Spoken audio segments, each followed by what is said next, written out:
Excellent. And before we dive into today's discussion, we'd love to get a quick sense of where everybody is at. So I'm going to launch a quick poll. Hope that it has popped up for everybody on the screen. A couple of quick questions, and I'll give you a moment to respond. Your answers are anonymous. They will just help us get a feel for the room to kind of tailor the discussion towards that. All right, I can see people are responding. Excellent.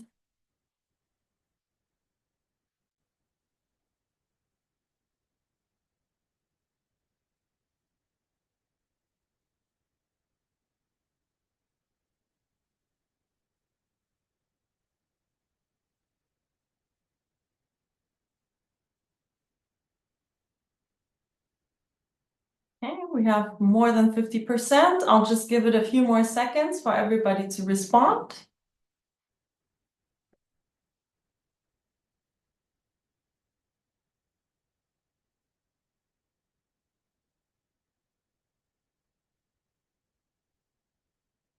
Right. I'm really curious. So and I'll be sharing the results in a moment as well, but I can glean into and see that student engagement has already a really high response rate. So I'm sure we'll have a great discussion. So for now, what I'm going to do is I'm excited and delighted to introduce two very dear MENAWCA executive members. Joining us from Cyprus and from Oman, respectively, we have Anita, Moutchoyan, and Ryan McDonald. Let me go ahead and introduce them real quick. Anita Moutchoyan received her MA in English Literature from the American University of Beirut in Beirut, Lebanon. She's a Fulbright alumna and a senior instructor who has taught writing courses for over a decade at the Lebanese American University, Haydn University, the American University of Beirut, and the American University of Beirut in the Mediterraneo in Paphos, their new branch. She's had experience working as a tutor at AUB and LAU writing centers for over 10 years, and she's the one who's established the Haydn University Writing Center in 2018 and has recently launched a writing center at AUB as well. In February 2024, Moutchoyan became a board member of the Middle East North Africa Writing Center Alliance. We were so happy to have her come on board. Now let me go ahead and introduce Ryan McDonald, who is the science coordinator at Sultan Qaboos University in Muscat, Oman, where he has spent nearly a decade shaping English language and writing center programs. A passionate advocate for student support, Ryan has led multiple roles within MENAWCA since 2016, including being president, treasurer, and he has contributed to conferences and curriculum development across the MENA region. Outside of academia, Ryan enjoys running ultra marathons and writing about video games, though he's still trying to figure out how to level up both simultaneously without tripping over controller. For those of you who know Ryan, you know where that humor is coming from. And with that all set, Ryan, I would like to direct my first question to you. Can you describe some of the unique challenges your writing center has faced since the emergence of widely accessible generative AI tools? And how have you addressed them in your context? Thank you so much, Sahar, for the question. Thank you, everyone, for being here. Ramadan Kareem. Happy Easter. Happy Tuesday for people not celebrating anything. Nice to see everyone. And I'll just get started by just talking to Anita a little bit. And Anita, we have a problem at SQU with AI. And the problem that we're experiencing currently is that teachers and students are not using it enough. And I think probably like a lot of educators, when AI first came out, everyone was going through the 5 stages of grief. I think I've moved through all of them and I'm finally to the acceptance stage. But being worried about moving from being worried about how students were using this ethically, responsibly, constructively, to how do we actually get them to where they need to be, has been a journey that we've been working on at SQU, and we're getting a little bit closer to some end goals. And so I just want to talk about those a little bit today.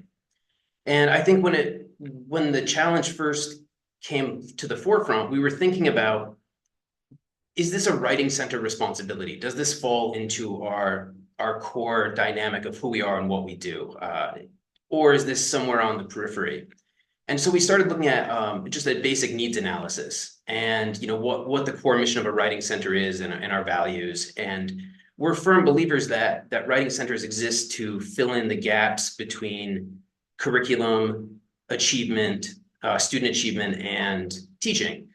So we started looking at, how are these students getting access to and engagement with AI instruction? And we realized that they're not actually getting any kind of direct instruction on how to write a prompt, how to engage with a prompt, how to critically assess what's being produced.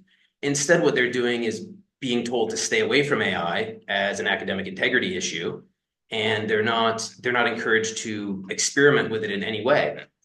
So we started thinking about, well, if there's a need there and writing centers exist to fill in those needs, what opportunities do we have to work on this constructively and creatively? And even though AI might seem like it's maybe a detour from traditional writing center practice and pedagogy, I really think it's an opportunity and an on-ramp to tremendous growth in our profession.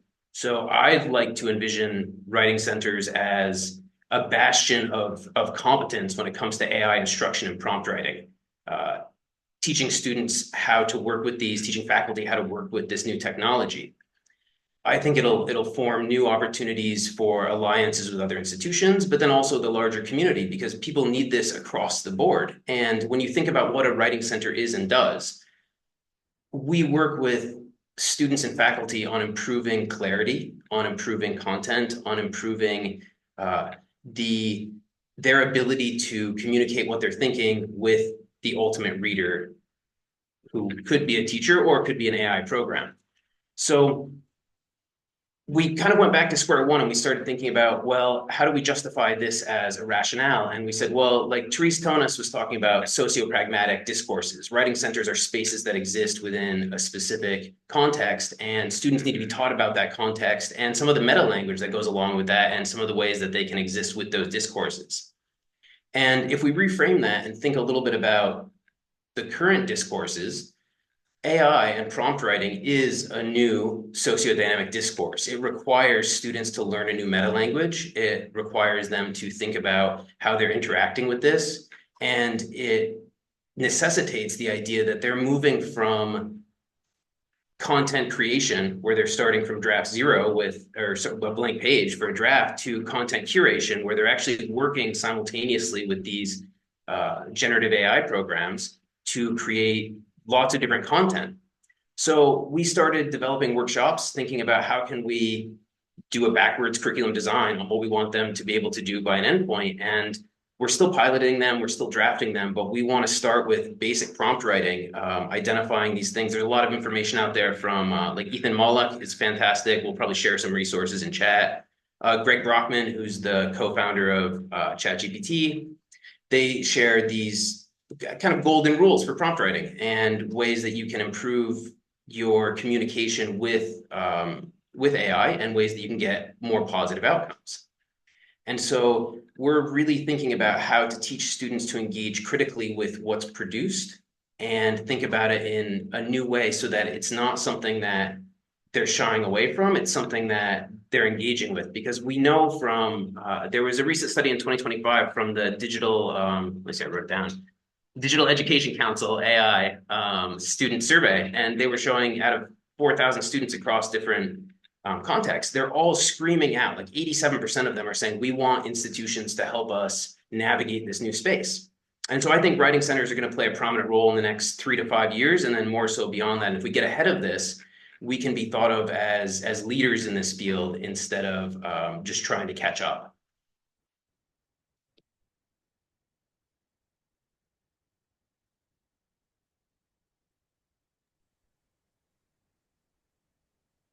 Yes. So I completely agree with what you say. I think as writing instructors, we're also sort of stuck in the middle of people expecting us to know how to approach AI and writing. And at the same time, as writing centers, we hold that responsibility to also guide our communities. So my experience here, so I'm currently, just to be clear, I'm currently remotely running the Haikazian University Writing Center, and I currently launched the AUB Mediterraneo Writing Center because we now have a twin campus in Paphos. So having returned from the EWCA conference at the beginning of the fall semester, where we had heated discussions about AI and its role in writing centers, I had a very honest conversation with the peer tutors and who are going to take this on. And I said, our approach at the center needs to align with the policy that we have established, university-wide policy that we have established. So we don't want to have we don't want students or tutees to feel like we react in a certain way if they come in with AI generated text and they need support from us. And at the same time, we don't want to necessarily say, come, let's use AI completely. So something that I shared with them, actually an article that I shared with them, I think we're going to share the link, is this trial scenarios that the Writing Center in the University of Wisconsin Madison implemented, and then they actually shared some of their experiences. So what they did is they traced several scenarios at the writing center, where a student would come in and the tutor would actually guide the student to use AI, exactly what Ryan was saying, not just to use AI blindly, but rather to have some assistance in directing these students on how to use AI, because we know that they are using AI. So what I found interesting in this article, or the scenarios that they shared, is there are around 5 or 6 scenarios that they talk about. In one of them, the tutor and the tutee are looking at suggestions that AI is giving them, and then they're actually having a healthy discussion about these suggestions instead of, so the student might just look at these and just copy one rather than think about the suggestions and then bring that back into the writing center session. Another approach another scenario was they used AI, or ChatGPT specifically. When I say AI in this case, they used it to get started. So what they did is they created an outline about the paper the student wanted to write, and then they needed to start somewhere. So they brought in ChatGPT, and ChatGPT gave several suggestions to start the paper. They also did a scenario where they had the first draft of a thesis statement, and they wanted to the tutee wanted to fine tune it. So they submitted it into ChatGPT, and they looked at versions again. So even so in all these scenarios, it's always, we're keeping the focus on the tutee as the person who has ownership of the text.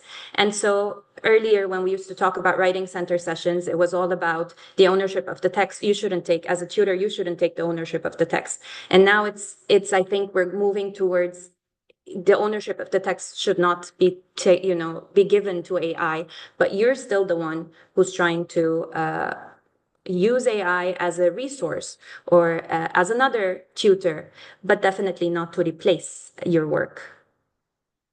So that has been yeah, sorry, Ryan, go ahead. Yeah, no, it makes perfect sense, because that's the challenge. Is we've got these headwinds in front of us where for 2 years now, teachers have been telling students that AI is unacceptable in the academic setting, and that it's a way to just generate content for your papers without you doing any work. And then students, without any education on what the potential of this is, they think, well, it's something that can just do my work for me. So then it requires re-education for students who haven't been experience with this, and we have to provide them with the tools to realize that the capabilities of this are phenomenal. There are so many different things that they can do to aid in their own educational pursuits, and I think it's like a trident style approach where we have to talk to administrations and get them on board. We have to talk to teachers and get them on board, and then we have to talk to the students and get them on board as well. And it'll take a little while, but I think having those conversations that you're talking about are just so essential.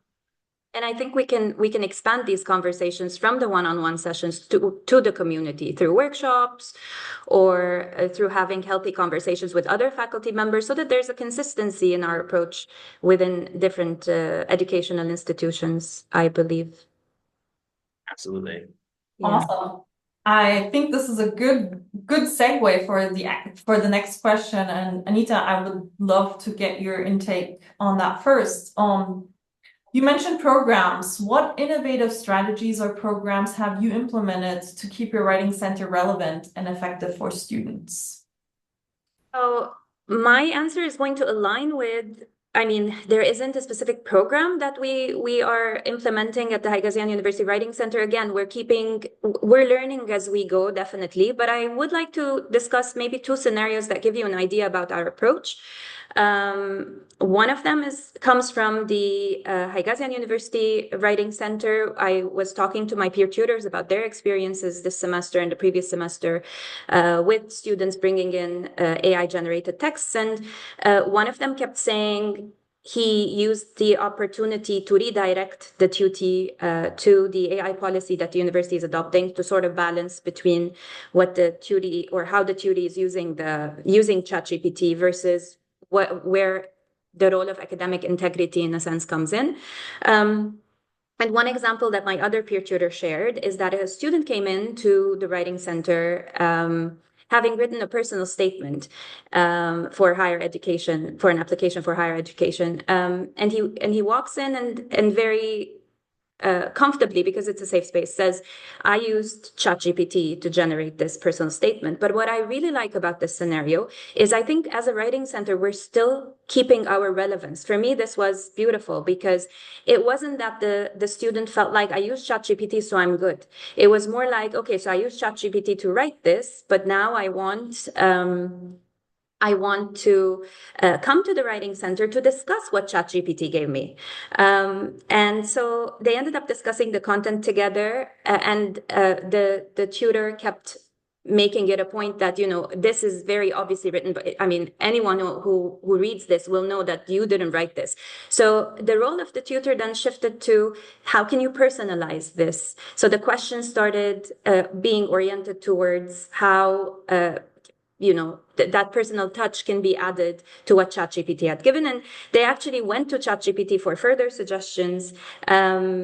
So I think it's, as I said, although it's not a specific program or approach, I think keeping an open mind with tutees who come to the center having used AI is really a learning experience, because at the end we want and we talked about this in EWCA. I remember one of the keynote speakers was talking about futuristic skills that the Writing Center needs to remain relevant through maintaining or making sure that whoever visits the Writing Center is not out of touch with the times, in a sense. So the skills that we used to promote through Writing Center sessions need to also be updated. And one of those skills would be, as Ryan, to circle back to what Ryan was saying, know how to use ChatGPT instead of blindly using it. So I'm seeing that relevance. I'm going to share one more very quick example that I experienced here at the AB Mediterraneo Writing Center, where a master's student came in for a session and he had used AI to edit his text because his professor had said he needs major editing in his text. And what he wanted initially to work on was he wanted to discuss whether the AI-generated edited text was good enough. And I said, why don't we take another approach? Why don't you and I work on the document together and have a conversation about it? And then when we're done, we can go back to the one AI gave you.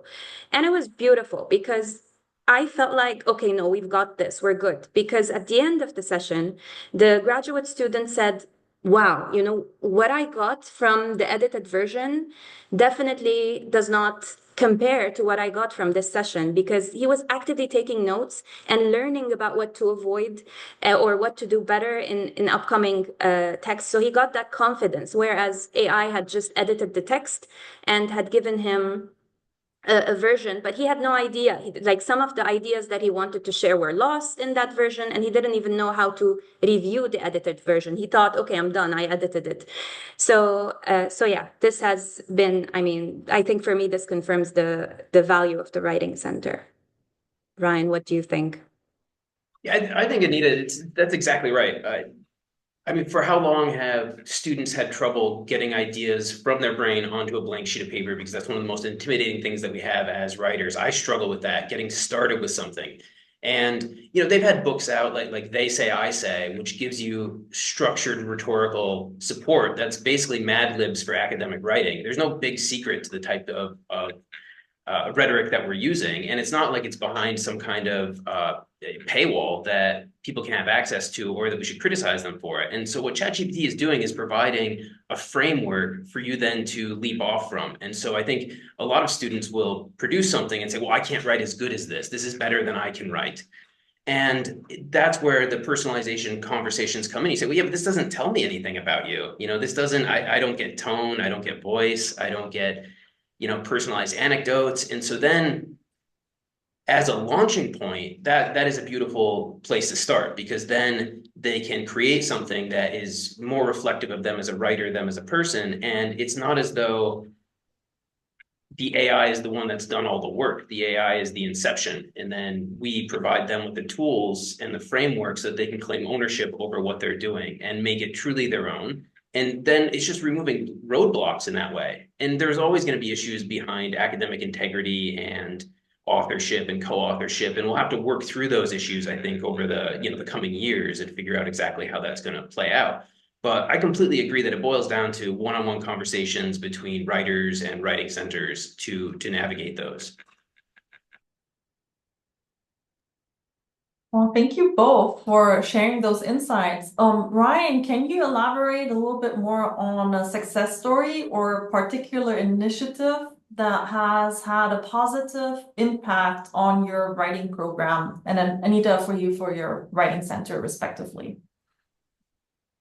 Sure, I've got a quick one just because I teach academic writing as well. And so mine's not specifically about the writing center, although I've touched on a few things that we're planning on doing. But in my writing program, we use ChatGPT a lot. And the students are always shocked in the first week when I'm like, okay, let's talk about the terms. Let's talk about what a prompt is. Let's talk about how once you get a prompt, that's a starting point of a discussion, not the end point. And we have to refine and move on.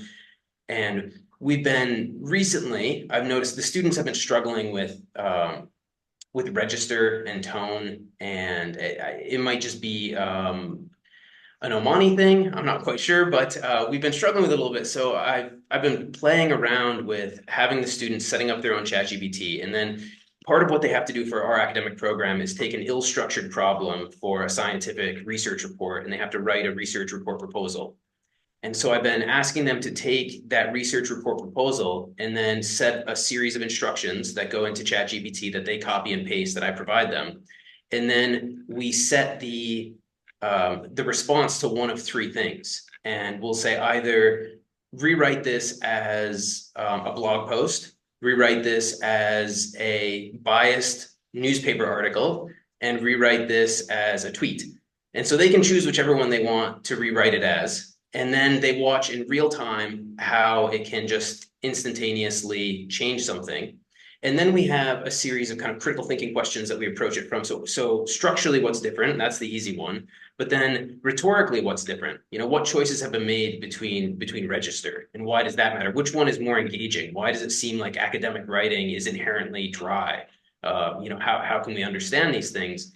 And I think the goal of incorporating those types of activities into my instruction is so that students realize a couple of different things, that there is an inherent danger in AI, in that they need to be critical consumers of anything that is produced for them or anything that's just out there. I think that's going to be one of the core competencies that the next generation is going to have to develop. How do we take what's been created, recognize it, subvert it when necessary, manipulate it, take it into our own, understandings and our own worldviews. And so they can think about the way in which it can be used for kind of nefarious purposes, but then also the way that it can do things quickly in real time and swap. And so they're thinking about the types of academic writing skills that I would like them to be able to transfer from one task to another. And they get to see how the same concept can be rewritten in a variety of genres. And the students seem to really enjoy it. They've kind of since moved on to they get to pick their favorite social media influencer and have them write in that style, and it'll do that for them. And so they just kind of have fun with AI as opposed to something that is academically out of bounds for them in the classroom, which has traditionally been the case. Yeah, just to follow up, something I've done in my writing courses as well has been asking ChatGPT to provide a version of whatever it is that we're doing, and then having covered the guidelines of writing. I use this in business English. They have to write a claim letter, or they have to write a memo, or whatever. So they actually look at the version that ChatGPT has created and evaluate it, and then that also gives them perspective of what to avoid, and it helps them on. So nothing as advanced as yours, because I love what you talked about and how you're dealing with it, making it fun and interactive. But that is one example I thought of when you were talking. Oh, and yeah, Anita, just to follow up, I was thinking, I know it's not what I personally do just because I don't teach this style of rhetoric, but my wife teaches argumentative writing. And so she's used it to have ChatGPT take the counterpoints on every single point in class. And that's been really successful for helping the students hone in on their argumentation strategies, because they have to really think about both sides. And sometimes it's hard to get that in an authentic way, but it can create it quite quickly. And it's been really useful for them to think about, is my argument as strong as I would like it to be? And the other benefit of that is they get to see some of the structure and rhetorical tools that are being used by ChatGPT to set up the argument, which reinforces hopefully what's happening in the classroom. I love that. Wonderful. Thank you both for sharing. I'm gonna go ahead and read out the last question that we have ready. I'm giving a cue, so audience members, please get ready to ask some Q&As shortly. All right, Ryan or Anita, whoever wants to go first. I'm curious, how do you collaborate with other departments or institutions to enhance the services offered by your writing center or writing program? Especially with this generative AI thing, are there any policies that you're navigating with other departments? Are you being consulted with? Are people asking about what's happening in your part of the university?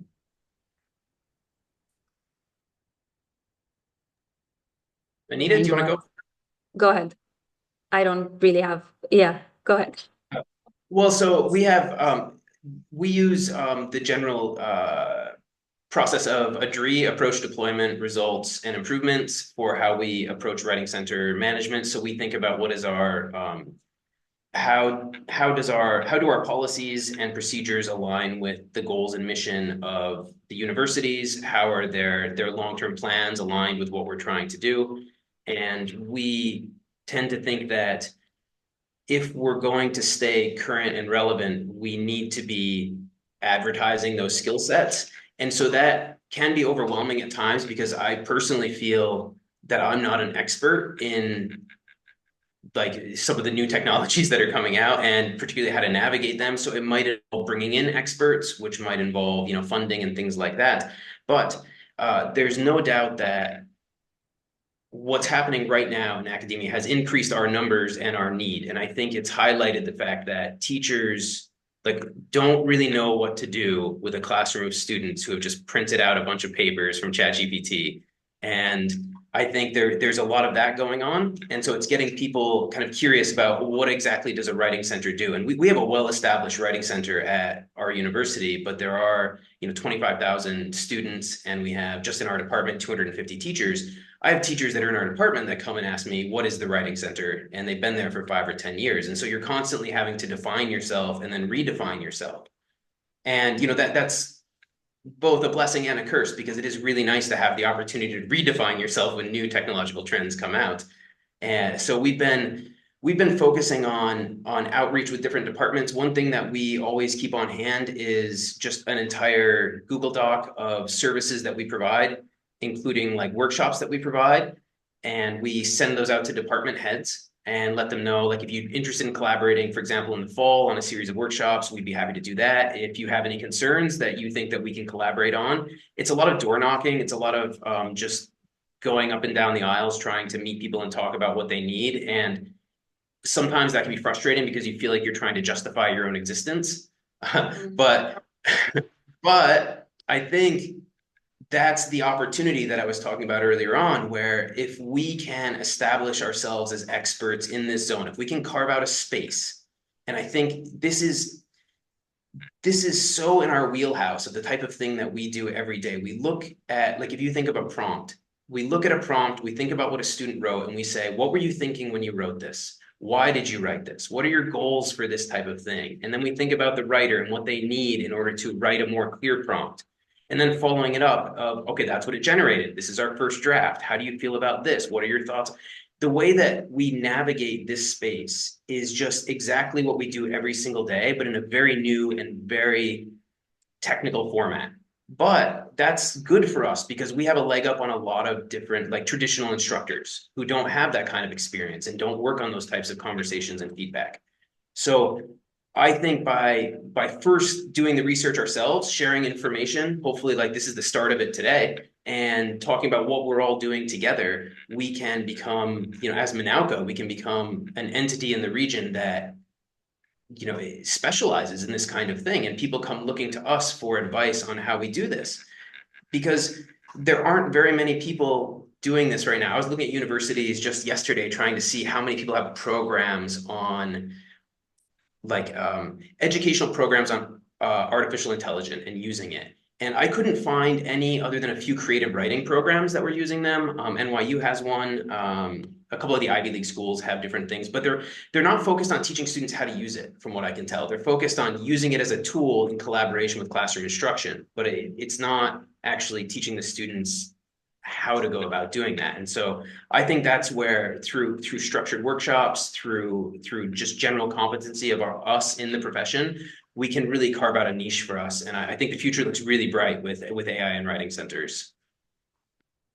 And if I were to come in, Sahar, if it's okay, I'm not going to necessarily talk about AI, but something that I think as writing centers we need to do is hold on to the human component that writing centers represent. And we can do that through various ways, depending, in my experience, it's been based on the geographical location of the writing center. And I can give you a couple of examples. After the October 2023 tension in the region, I had a lot of students at Haigazian who were extremely, they needed to express themselves. They didn't know how to. And in the month, so this was in October, and in the month of November, we just got together as a community. The Writing Center took initiative to host a creative writing workshop, a reflective workshop, where a group of students came in and they, we called it Write to Vent, basically. So they came in, they, through guided writing activities, they expressed themselves, and that community feel is something that, I mean, if they go online and use ChatGPT to express themselves, they're not going to get that. That is something we can give by bringing the community together. Something similar that I'm doing here in Cyprus, because Cyprus has a buffer zone and peace building is a very hot topic here in Cyprus now because of the situation that has been ongoing. There's this ongoing tension. So there are several initiatives being taken for peace building, and I'm making sure that the Writing Center is maintained, is a very important part of that conversation. So we've been collaborating to see what we can do in order to host maybe some workshops to promote peacekeeping and peace building. Something else we're doing is we're reaching out here. The vision of the Writing Center is a bit different because it doesn't just serve, because Ryan talked about how we can serve the academic circle, but the Writing Center here is also interested in serving the entirety of the community. So there was a career fair workshop on Saturday, and we had a stand there, and we were telling the community that we offer writing support for all Paphians, so the campuses in Paphos.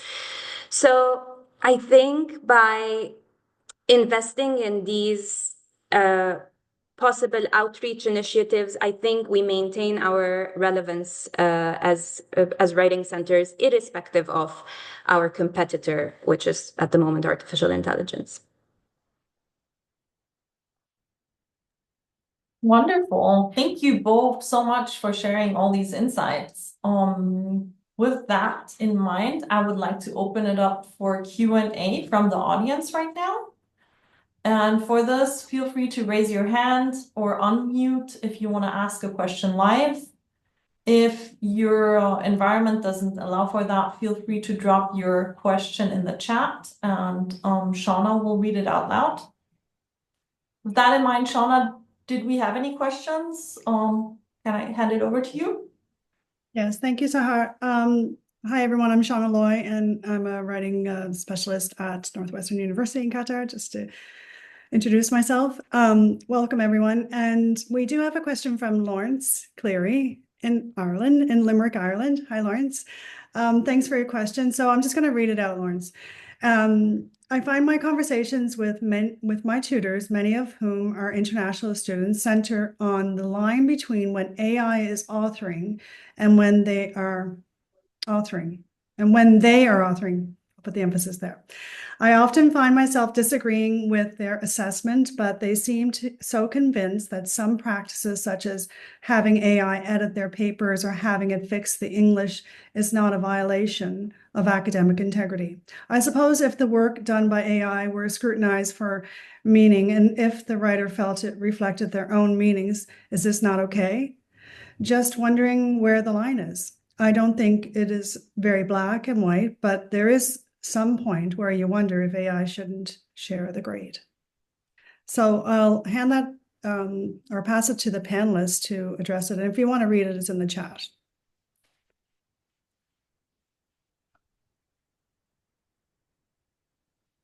Do you want to go ahead? Go for it. Go for it, Anita. I'm just skimming through it again, honestly.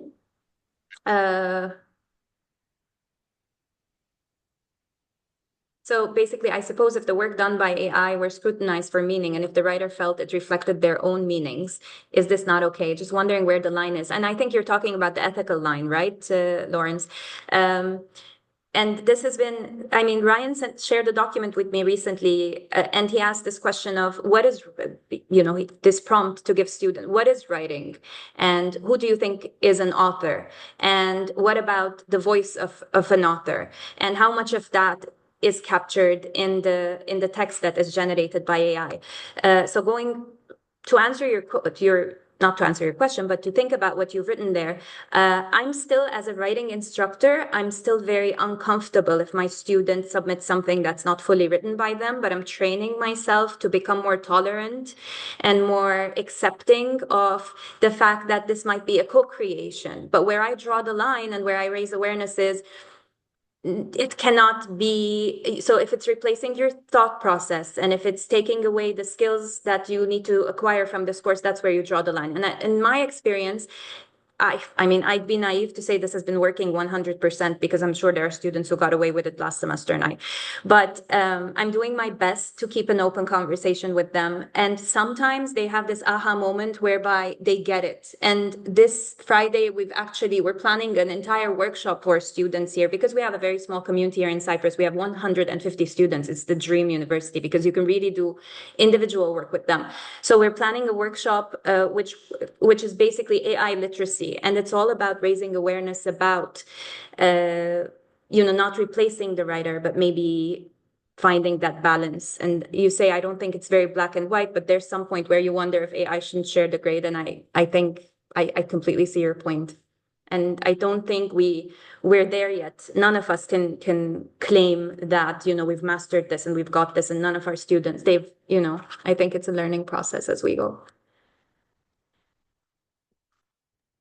Ryan, would you like to address this question as well before we move to the next question? I can. I see Carrie has her hand up. I have a few thoughts, but Carrie, do you want to jump in? Not on this particular thing, except to say that I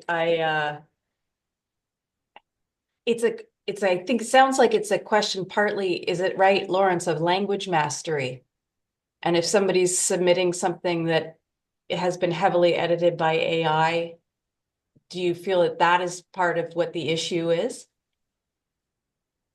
I think Anita kind of hit on something there about the fact that there's a lack of voice.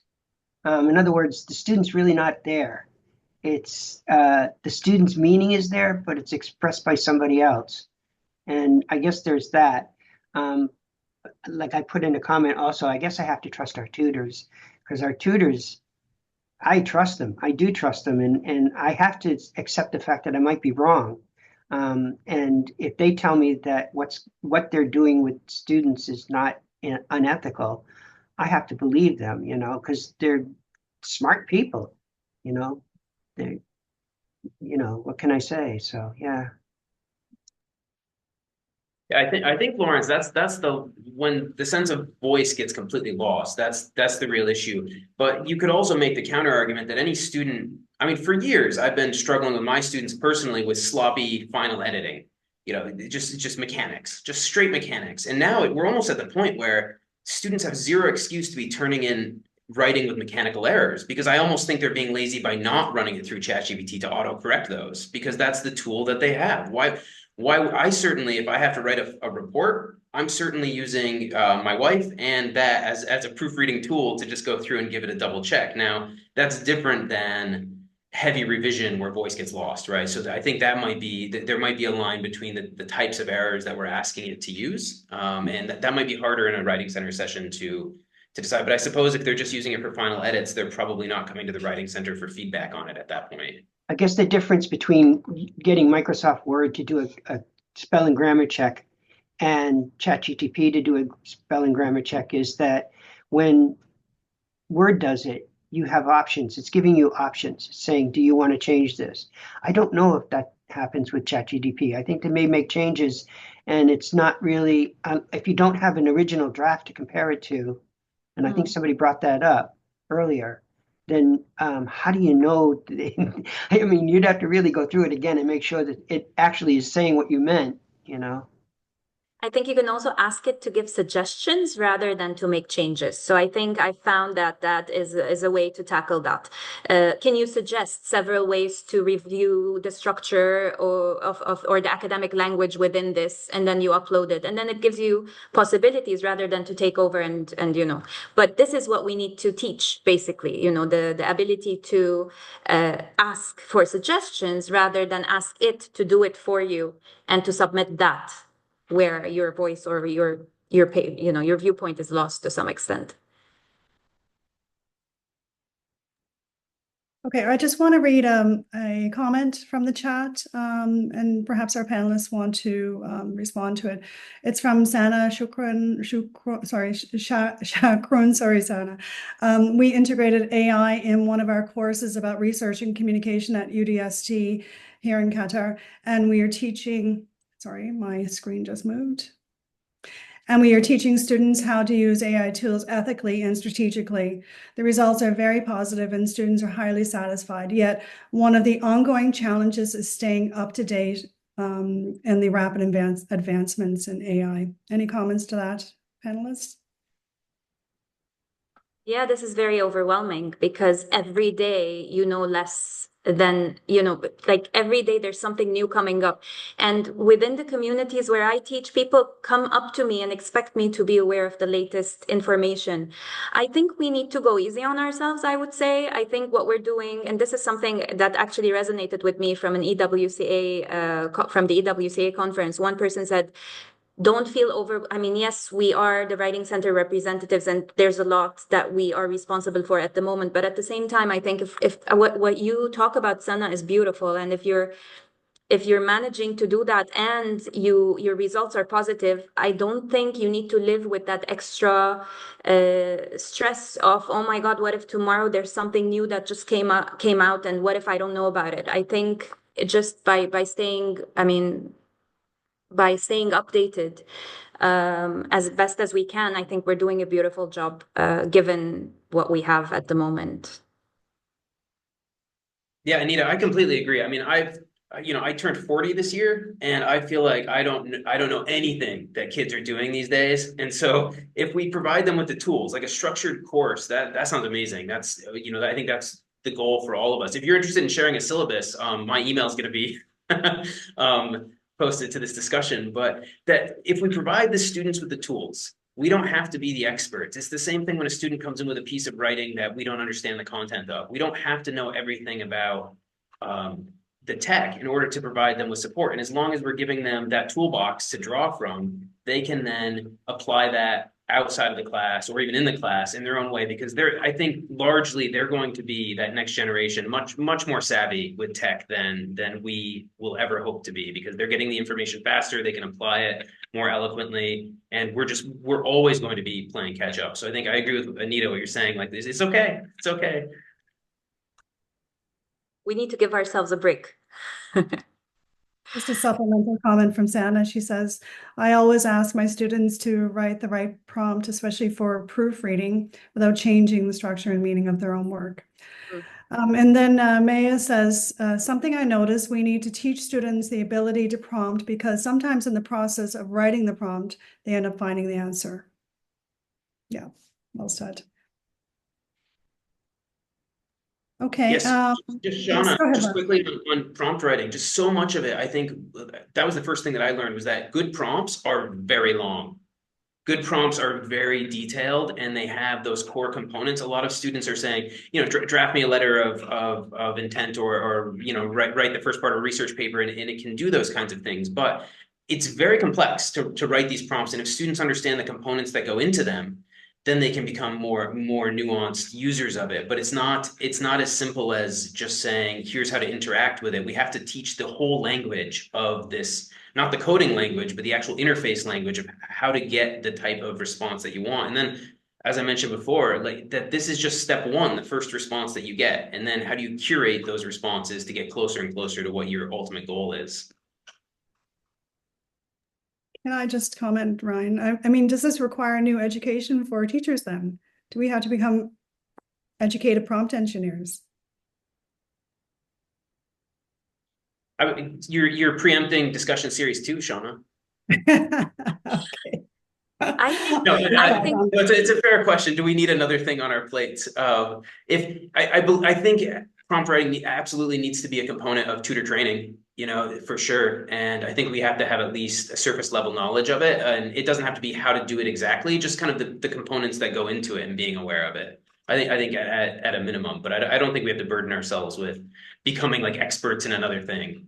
And what I found is, I think we need to really use ChatGPT. Let's say if we're talking about ChatGPT, use it, experiment with it. This is something that I was falling short on, and I felt like the students had reached a certain awareness that I hadn't reached. So what I'm trying to do recently is at least to interact with AI, with ChatGPT as best as I can, to see what versions it generates, to get a feel of what my students could be asking it and what it's ending up giving. And then maybe by fine-tuning the prompts from my perspective and getting better at that is something I can share with them. But Ryan, if you're ever giving a prompt writing workshop, please count me in, because I'd be very interested in attending that. Okay, here's a comment. Oh, sorry, open to- Shauna. Let me jump Oh, in no. right there.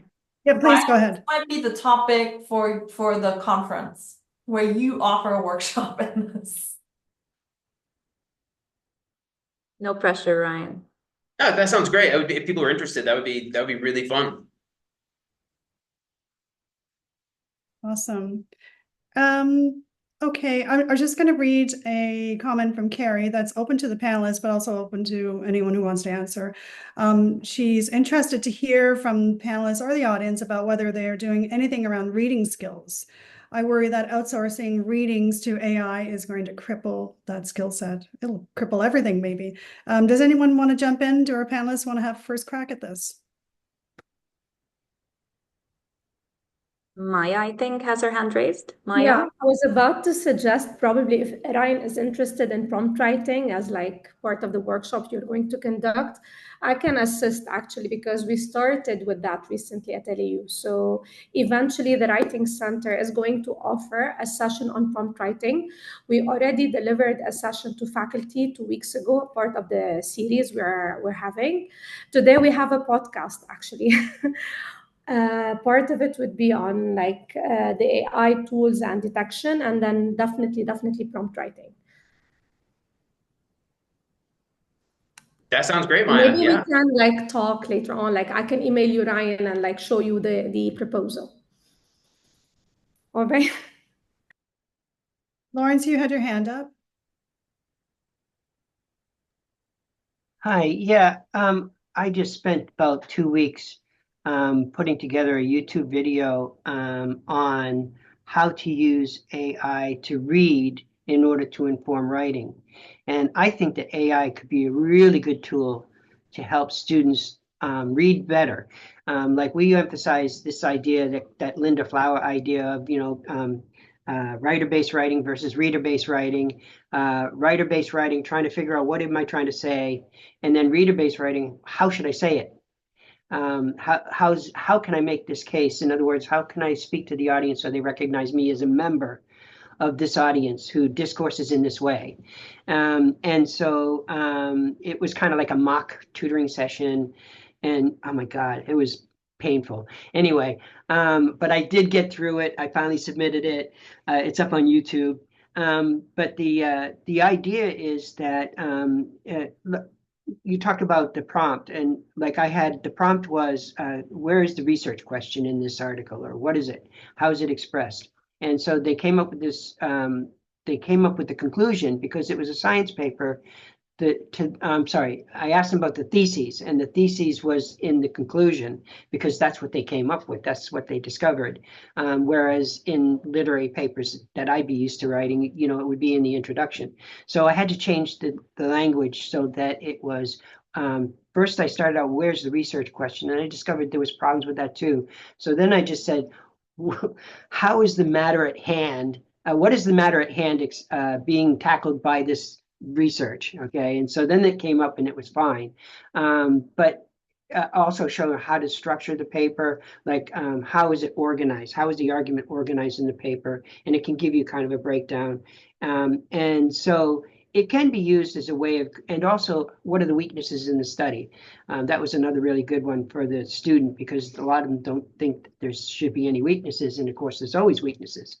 But then we can actually take the student's paper and actually have it read their paper and do the same kind of assessment. And so they can kind of take a look at like how AI is assuming their thoughts. In other words, these what we think your thoughts are.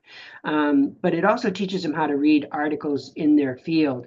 And I thought about how they could use AI to, let's say they read something that's very difficult and they have some ideas about what it all means.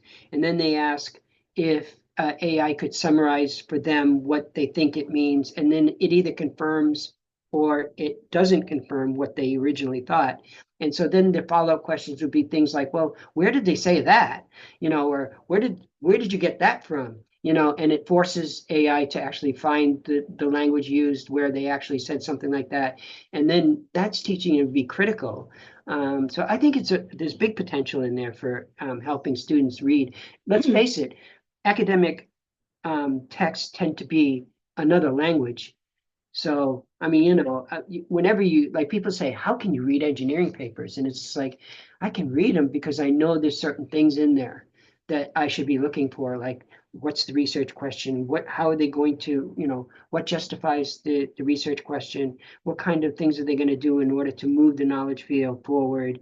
Those kinds of things. And that's how I can read it. Even though I couldn't tell you anything about carbon nanotubes or, those kinds of things, but, I know that they're doing something with them and hopefully they don't break,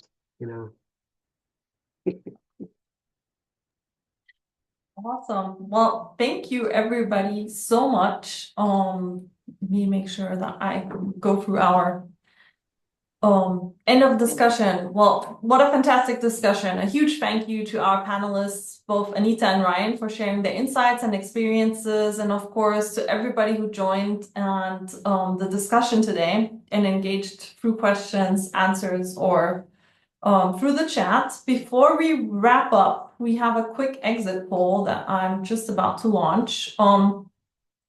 It is completely anonymous, and we just hope that you will take a moment to give us a little bit of feedback so we can plan future sessions that best meet your interests and our needs as well. And what other reminders? While you fill this out, just a few reminders. If you want to stay connected and receive updates from MENAWCA, feel free to drop your email in the chat or send it directly to Shauna, who will add you to our mailing list.